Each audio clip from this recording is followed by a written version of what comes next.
오늘 통독 본문은 베드로전서 1장부터 3장입니다. 베드로전서에는 믿음을 지키기 위해 고분분투하는 성도들을 향한 위로의 마음이 가득 담겨 있습니다. 베드로는 그리스도를 믿는다는 이유로 박해를 받는 새로운 성도들을 향해 그들을 위로하고 그 고난의 의미와 연단 후에 받게 될 믿음의 소망에 대한 메시지를 전하고 있습니다. 또한 이 새로운 성도들을 향해 고난 중에서도 믿음의 정결함을 지키고 박해와 대적들 가운데서도 그리스도인답게 살아가는 삶의 길을 제시합니다. 베드로전서 1장. 예수 그리스도의 사도 베드로는 고향을 떠나 본도, 갈라디아, 갑바도기아, 아시아, 비두니아에 흩어져 살고 있는 하나님의 선택된 백성에게 이 편지를 씁니다. 하나님께서는 오래전에 여러분을 선택하셨고 그분의 거룩한 백성으로 삼기로 계획해 놓으셨습니다. 또한 성령을 통해 여러분을 거룩하게 하셨습니다.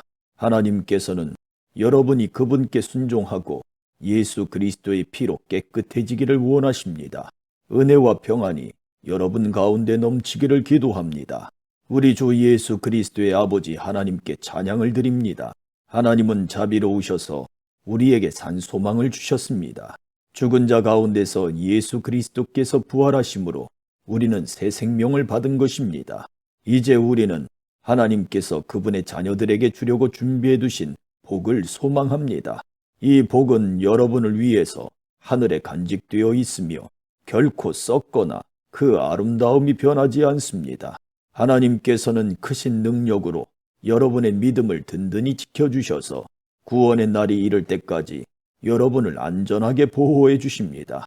마지막 때가 되면 하나님께서는 여러분에게 구원을 베풀어 주실 것입니다. 그러므로 기뻐하십시오.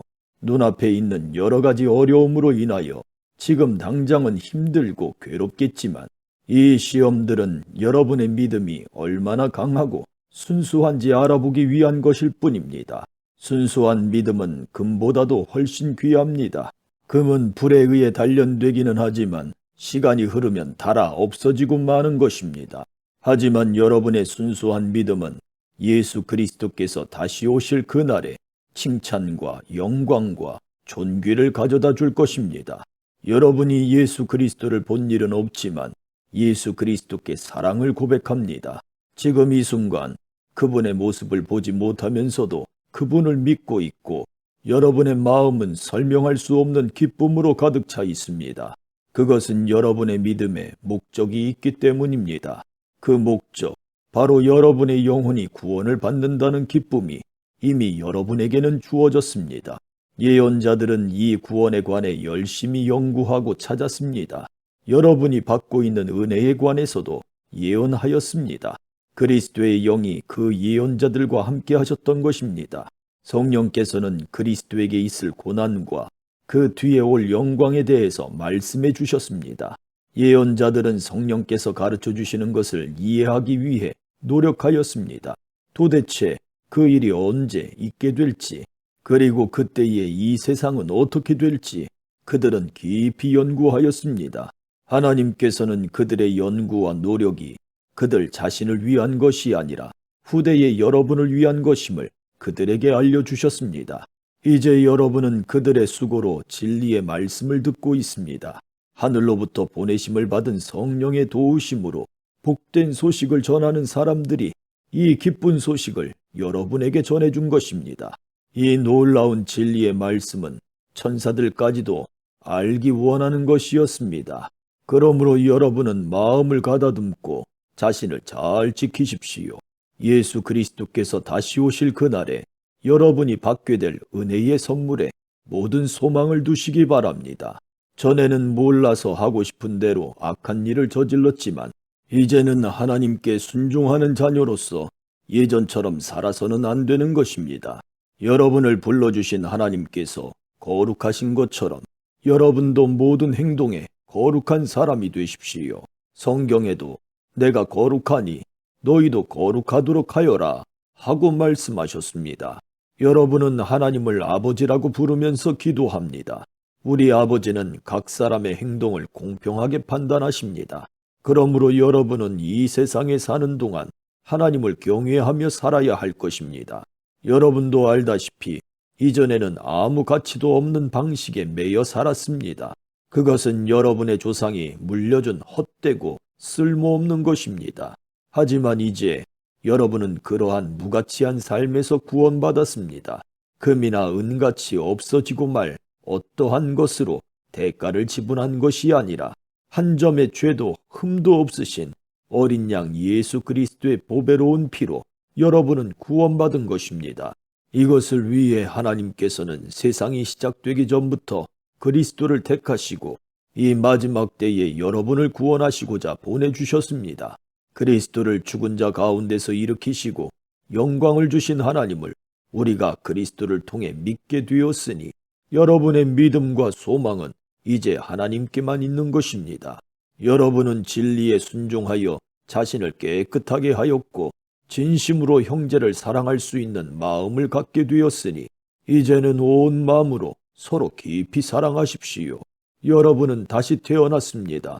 이 새 생명은 죽어 없어질 것으로부터 난 것이 아니라 결코 죽지 않는 것으로부터 생긴 것입니다. 여러분이 다시 태어난 것은 영원한 하나님의 살아있는 말씀에 의한 것입니다. 이는 성경에 기록된 말씀입니다. 모든 인간은 풀과 같고 그들의 권력도 들에 핀 꽃과 같으니 풀은 시들고 꽃은 떨어지나 주님의 말씀은 영원히 살아있다. 이것이 여러분에게 전해진 말씀입니다. 2장. 그러므로 여러분은 모든 악과 거짓을 버리십시오. 위선자가 되지 말고 시기하며 험담하는 자가 되지 마십시오. 여러분의 삶 가운데서 이 모든 것을 없애십시오. 갓난아기가 젖을 찾듯이 순결한 말씀을 사모하십시오. 그러면 여러분의 믿음이 자라나고 구원을 받게 될 것입니다. 여러분은 이미 주님의 선하심을 맛보아 알고 있지 않습니까? 우리 주 예수님은 산 돌이십니다. 세상 사람들은 이 돌을 버렸지만 그분은 하나님께서 선택하신 머릿돌이십니다. 하나님께서는 그 누구보다도 귀한 존재로 그분을 택하셨습니다. 그러므로 그분께로 오십시오. 여러분도 산돌처럼 거룩한 성전을 짓는 데 사용되시기 바랍니다. 그리고 하나님께 영적인 희생제사를 올려드리는 거룩한 제사장이 되시기 바랍니다.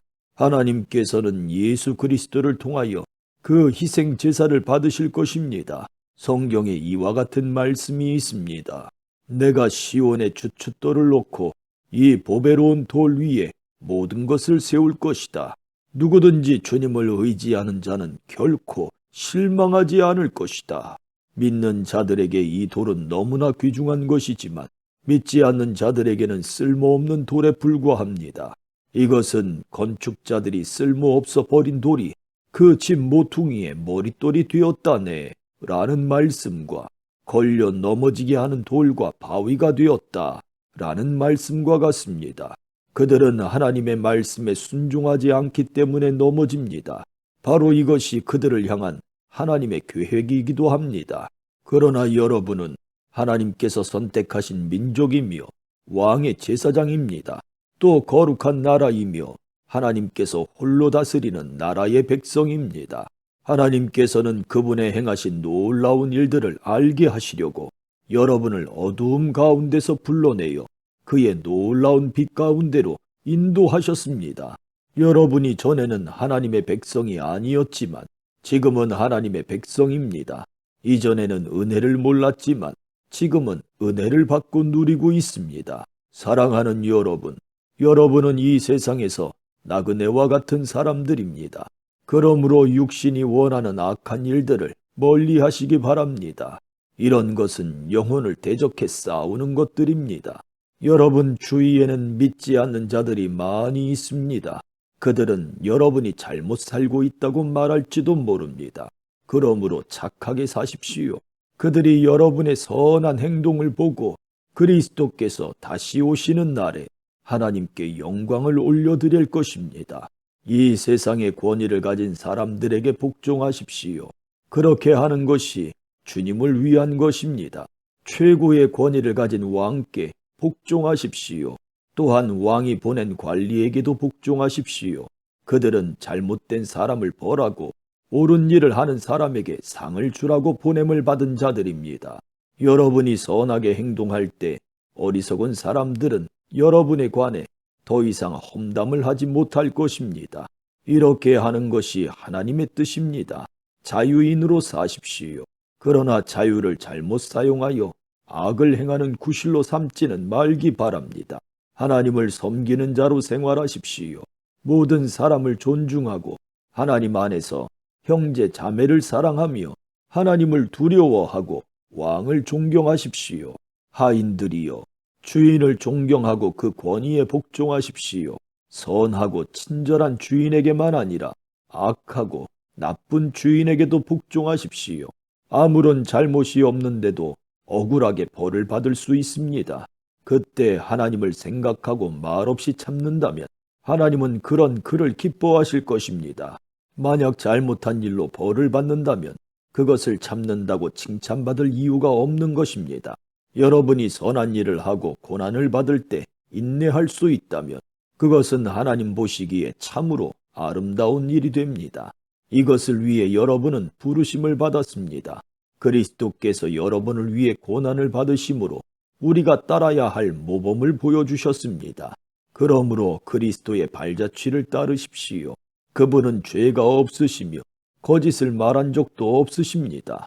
예수님은 모욕을 당해도 욕하지 않으시고 고난을 받을 때도 위협하지 않으셨습니다. 그는 모든 것을 공정하게 심판하시는 하나님의 손에 자신을 맡기셨습니다. 그리고 몸소 우리 죄를 짊어지고 십자가에 달려 돌아가심으로써 우리가 더 이상 죄를 위해 살지 않고 의를 위해 살아갈 수 있게 하셨습니다. 그리스도께서 상처를 입으심으로써 우리가 낫게 된 것입니다. 여러분은 길 잃은 양처럼 잘못된 길로 갔지만 이제는 영혼을 살피시는 목자와 보호자의 품으로 되돌아왔습니다. 3장. 이와 같이 아내들은 남편에게 순종하십시오. 그러면 하나님을 멀리하고 그 말씀에 귀를 기울이지 않던 남편들도 아내의 순종하는 모습에 의해 하나님을 믿게 될 것입니다. 억지로 설득하려는 100마디 말보다 온전한 행동이 남편을 감동시킬 것입니다. 남편들은 여러분이 하나님을 경외하며 깨끗하게 살아가는 것을 지켜보고 있습니다.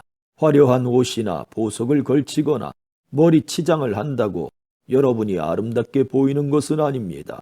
진정한 아름다움은 내면의 아름다움에서 나오는 것입니다.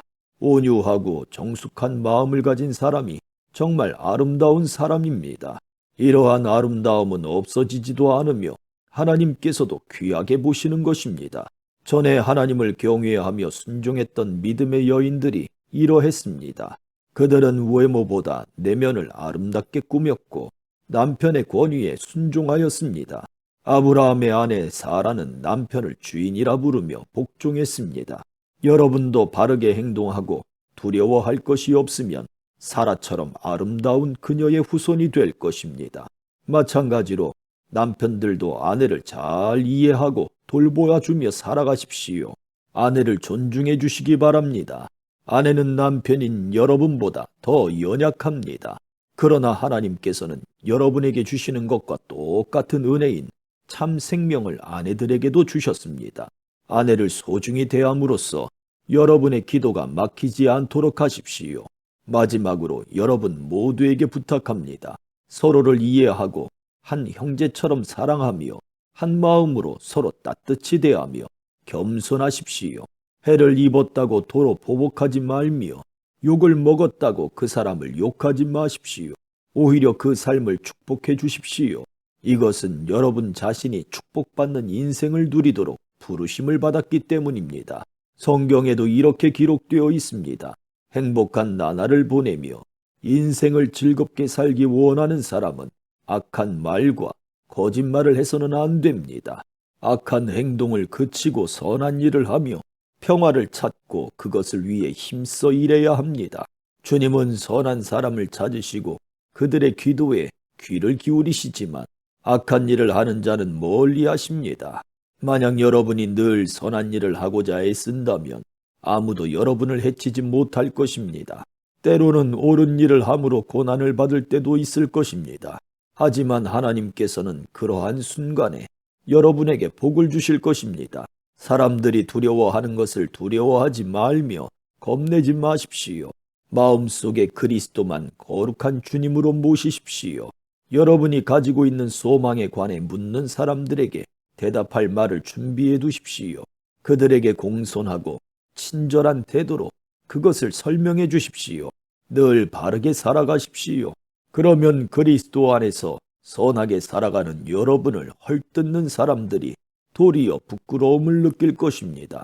악한 일보다 선한 일을 하다가 고난을 받는 것이 더 낫지 않겠습니까? 선한 일을 하다 고난을 받더라도 그것이 하나님의 뜻이라면 더 나은 것입니다. 그리스도께서는 여러분을 위해 죽으셨습니다. 그리고 그 한 번의 죽으심으로 여러분의 모든 죄를 담당하셨습니다. 죄가 없는 분이시지만 죄인을 대신하여 돌아가셨던 것입니다. 그것은 여러분 모두를 하나님께로 인도하기 위함이었습니다. 육체는 죽었지만 성령 안에서 다시 살아나셔서 갇혀있는 영혼을 찾아가 말씀을 전하셨습니다. 그들은 오래전 노아 시대에 하나님께 불순종했던 사람들입니다. 하나님께서는 노아가 방주를 다 짓기까지 오랫동안 그들의 악한 행동을 참으셨습니다. 그 홍수에서는 오직 8명만이 구원함을 받았습니다. 그 홍수는 이제 여러분을 구원하는 세례와 같은 것입니다. 몸을 깨끗하게 씻는 것이 아니라 선한 마음으로 하나님께 내 삶을 드리며 정결하게 살기를 약속하는 것입니다. 바로 이것을 위해 예수 그리스도께서 죽음에서 부활하셨습니다. 지금 그리스도께서는 하늘에 올라가셔서 하나님의 오른편에 앉아 계시며 모든 천사와 권세와 능력을 다스리고 계십니다. 아멘.